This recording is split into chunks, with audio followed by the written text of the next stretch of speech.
అయితే లివర్ని small pieces అయితే చేద్దాం. నేనైతే నైఫ్ తీసుకొని స్మాల్ పీసెస్ అయితే చేస్తాను. కానీ లివర్ కోయడం పెద్ద టాస్క్ గ్యాస్, ఎందుకంటే మొత్తం అతుకుతూ ఉంటుంది, మళ్ళీ కొయ్యాలి, చిన్న పీసెస్ కోయాలి, కాబట్టి కోద్దాం మనం అయితే మొత్తం. మళ్ళీ ఇప్పుడు తిప్పి వస్తాయి, ఎందుకంటే మొత్తం డస్టీగా ఉంది.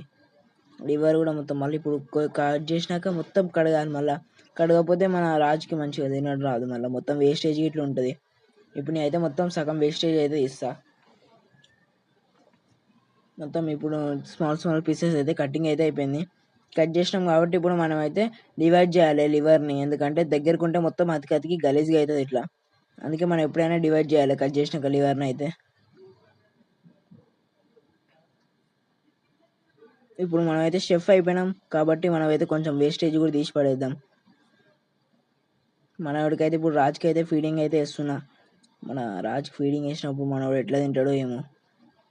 ఇంకేలేరా నేను లివర్ ముక్క ఇప్పుడు వేసిన, చూసిలా గైస్ ఎట్లా అందుగా తింటుండో లివర్ ముక్క వేయగానే. గైస్ నేనైతే లాంగ్ వీడియో అయితే పెట్టినా, ఈ లివర్ కేర్ ఎట్లా వేయాలో, లివర్ ఎట్లా తినిపించాలో అయితే ఫుల్ వీడియో అయితే పెట్టేసిన. మీరైతే వెళ్ళి ఫుల్ వీడియో అయితే చూసేయండి. చూడండి గైస్ మనం ఎంత ఫుల్ యాక్టివ్గా ఉన్నాడు, ఎట్లా తింటాడు. ఇప్పుడు ఇంకో ముక్కేస్తా, అది ఎట్లా తింటాడు చూడండి. ముక్కేద్దామంటే మనోడికి వెళ్ళిపోయిండు. సర్లే అని ఇంకో ముక్కేసిన, ఇంకో ముక్క వేయగానే చూడండి ఎట్లా పోతుండో. కుండలో పోయినాక నేను ముక్కేసిన, అది నా పొరపాటు అయింది. మళ్ళీ తీసి మళ్ళీ వేసి వస్తుంది. నేనైతే ఆడుతూ పాడుతూ పని చేస్తుండే అలుపు సలుపే ఉండదు,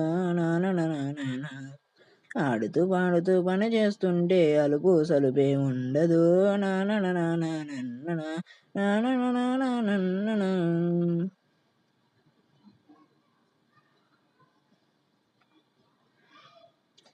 ఏ రికార్డింగ్ ఆఫ్ చేయి, వీడియో ఆఫ్ చేయి ప్లీజ్. హాబీలో జాయిన్ అవుతానికి సింపుల్గా సబ్స్క్రైబ్ పెట్టుకోండి.